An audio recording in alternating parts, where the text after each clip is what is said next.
Alam niyo po ba na pwede kayong magreklamo kung meron kayong produkto na nabili na hindi niyo napansin agad na merong itong damage? So mga kapalangga, katulad nito.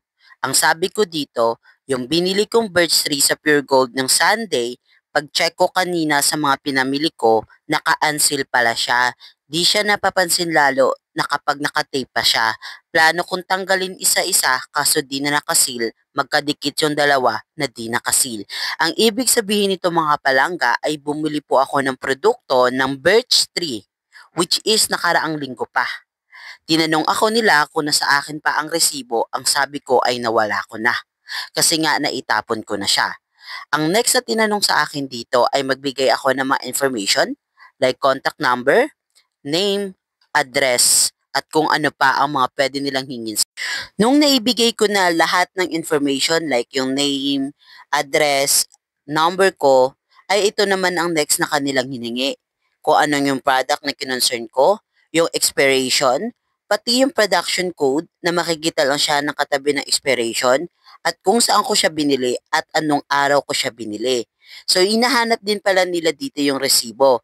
Pero sa case ko kasi ay nawala ko. So next nun ay may natanggap akong text mula sa kanila. Papakita ko sa inyo. Pagkatapos ko nga maibigay lahat ng mga information na tinatanong nila sa akin sa may Facebook Messenger, ay may natanggap akong text mula sa kanila. Ang sabi ay na-receive na nga nila yung feedback. At tinatanong nga din nila dito kung anong oras daw akong pwedeng tawagan. Ang sabi ko ay pwede po ako ngayon. Maya-maya ay may natanggap akong tawag mula sa kanila. Tinanong nila ulit ako kung anong pangalan ko, saang address ako nakatira, saan ko daw pwede ipa-deliver yung item na ipapalit nila doon sa may item na kung saan ay damage. Kasi, ang sabi nila ay papalitan daw nila yung item na na-damage. So, ibinigay ko naman lahat ng information at isinend ko ito ulit dito sa may text na kung saan sila ay nag-text din. So, ito na nga, after 2 days ata ay dumating na nga sa akin ito. Nagulat ako, nakabox pa nga siya. Kung hindi ako nagkakamali, ang nag-deliver nito ay GNT. So, mabilis lang din siya. So, nagulat nga ako dahil nakabox siya at totoo nga, legit, hindi siya scam. Sobrang natuwa ako dito. Dito mga kapalangga, nung binuksan ko yung box na pinadeliver nila sa akin, yung 2 piraso na na-damage ng birch tree na yon ay pinalitan nila ng 24 pieces. Kasi yung isang banig niya ng birch tree ay 8 pieces. So, bale, 3 banig na birch tree yung binigay nila sa akin. So, ibig sabihin, yung 2 piraso na meron damage ay naging 24 pieces. Ang galing, di ba? So, mga kapalangga, hindi lang ito, meron pa ngayon. Wait lang, may ipapakita pa ako. So, next ito naman mga kapalangga. So, ganito naman ang nangyari. Story time ulit. So, meron nga akong nabiling mangwan bago itong kape.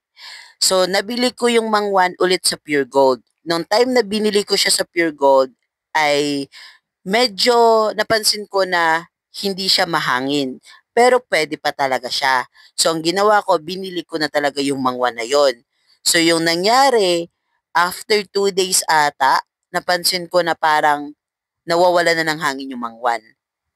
And then, bumili ulit ako ng 3-in-1 na kape sa Pure Gold. Pag time ko nang hinihiwalay-hiwalay ko na yung kape, hindi pala siya nakasil. So, same yung naging scenario or same yung naging issue niya doon sa may birch tree. Nung tiningnan ko kung saan manufactured yung kape at saka yung mangwan, nagulat ako na iisa lang pala sila sa Universal Robina Corporation. By the way mga kapalangga, kung gusto nyo magreklamo doon sa mga item, sa mga product na meron damage, makikita nyo po kung saan sila manufactured, nasa likod lang po sila ng product. Okay? So, back to the story. So, yun na nga, same sila na company or same sila na manufactured, same din sila kung saan sila ginawa. Ang ginawa ko ulit ay nag-message ako sa Universal Robina Corporation. So, yun nangyari, ganito na nga. Nung nag-message ako na merong damage, nag-reply agad, automatic.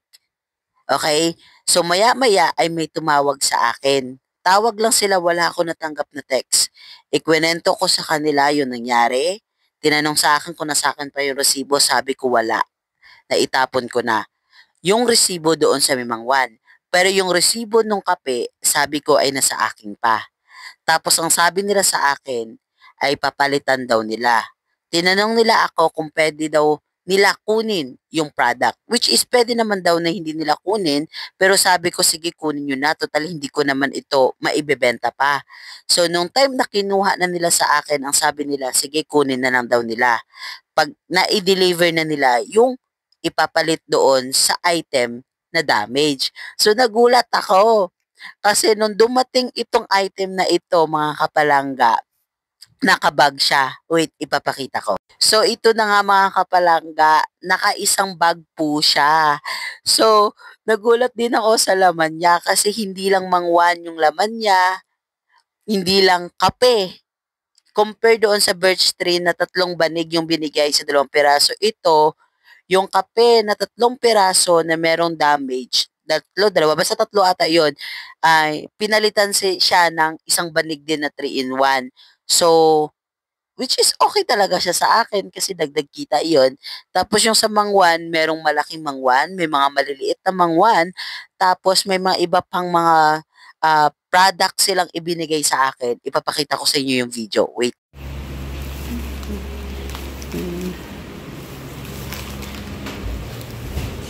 Ito. Thank you po. Okay na yan? Okay. Salamat po. Thank you po Universal Ravina. Ay, ang galing. Hindi siya nakabox. Thank you. So, ito nga lahat ng laman ng bag. Meron siyang mga product na kung saan ay gawa din nila. Like Choco Nuts, Magic Flakes, sa kanila din pala yun. So, kayo dyan mga kapalangga, kung meron kayong nabili ng mga item sa Pure Gold man or kung saan man, ay pwede nyo talaga yung ireklamo or erase nyo yung concern. Kasi pwede nilang palitan. Kesa naman masira sila, 'di ba? Salamat talaga.